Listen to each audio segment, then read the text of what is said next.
చేయును, స్థిరపరచును, బలపరచి పూర్ణుని చేయును.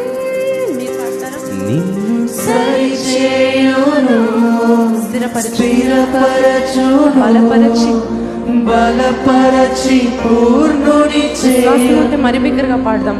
మీరు నిన్ను సరిచేయును, స్థిరపరచును, బలపరచి పూర్ణుని చేయును. పాడతారండి. నిన్ను సరిచేయును, స్థిరపరచును, బలపరచి పూర్ణుని చేయును. ఆమేన్. కలిసి నిన్ను బలపరచి పూర్ణుని చేయును.